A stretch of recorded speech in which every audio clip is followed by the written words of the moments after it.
Well, this is where I woke up because that's where I slept. Most of the mansions behind me, where I'm parked at Jericho Beach, are costing about 10 to 15, maybe $20 million each for the same view. So I don't see why anybody would pay for rent here. Why would I spend $2,000 a month, $2,500 for a one bedroom to sleep? Just to sleep, really, because if this place is so beautiful, we spend most of our time outside, outdoors. All we're doing inside really is just and maybe watching some fucking Netflix? No. I suggest buying your own car, sleeping in it, calling it your home. Granted, it's small. This guy's got the same idea. It's the same thing. Is this the life for everyone? No. Is it legal to be homeless? Absolutely not. There isn't a square centimeter in this entire world that isn't bought and sold, and you have to pay to sleep. So, you know, if you're willing to get past that little moral conundrum, that's it.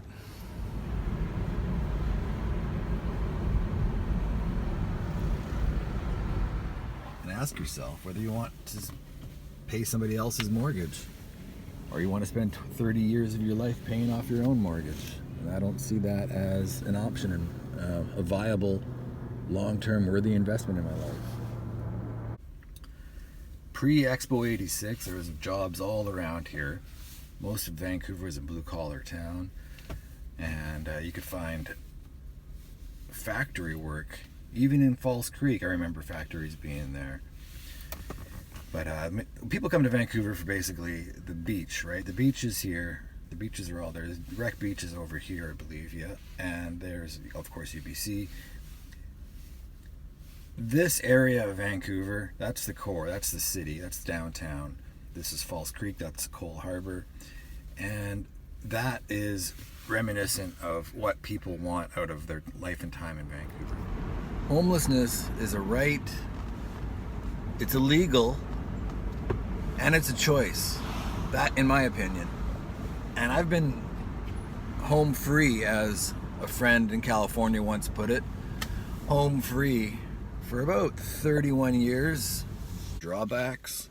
Yeah, of course. There's, you gotta look for a shower, sometimes sleep outside. Which isn't that bad if you have a tent. And what else? Sometimes it's cold. So what can you do with that? Well, I got the heater in my car. What else?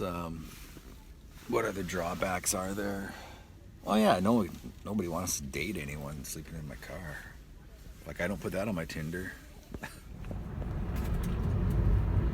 So looking for showers can be difficult. Not difficult, just routine. And you got to go to the aquatic centers. Buying a towel is an investment. What's the difficult thing about being home free is dealing with the government, dealing with corporations. For example, as an Uber driver, I need insurance for my vehicle. And ICBC questioned why I had an address elsewhere. I called them and I said, hey, I move around. I just told them I move around all the time, which I do. I moved around 10 times in 2021 and probably 15 in 2021, 2022 combined. Now by moving, I mean like moving to a friend's place. I know a guy who owns 9 houses, and I can sleep in one of his latest shacks that he buys for about 2 weeks, maybe a couple months. And I was also staying at multiple hotels around Vancouver. So do I have to keep updating ICBC all the time? And they thought they didn't have a solution, so I gave them one. I said, I'm going to use your address at Lonsdale Quay in North Vancouver as my address, because you don't provide accommodations on your bureaucratic mechanisms for people like me, for anyone who just is home free, doesn't have a place, and moves around a lot.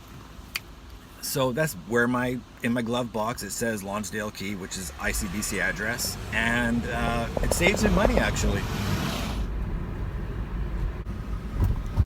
People don't come here to sleep at wonderful Burnaby or awesome North Van, Richmond, and cool New West. No, people want, where is it here? People want that, Kits, or Point Grey. Those are the three.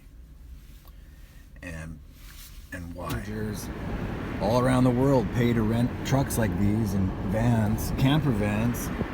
During the winter, you got some people who just can make it really easy on themselves living in this beautiful area. This is the car 60 hours later. I'm not saying that it doesn't rain in Vancouver. It does rain in Vancouver, and it rains in Vancouver,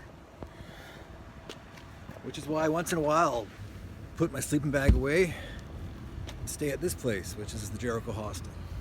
Quite nice. Trailer camping's good. Van camping's good. And camper life's good. Hashtag van life. Sometimes it's great. You get a beautiful view like this. I can get on a plane today, park my car, and not come back. Maybe that's what I should do. Other times it's kind of like, did I take a few wrong left turns? And that's when you're thankful for covered parking lots. Sleeping in a parkade's always nice and dry. However, you can get a headache from all the carbon dioxide. And if you're gonna do it in a big city, I'd watch out. Make sure no one sees you. So there's my car charging, and there's the Tai Chi dancers. Sometimes you wake up by a forest,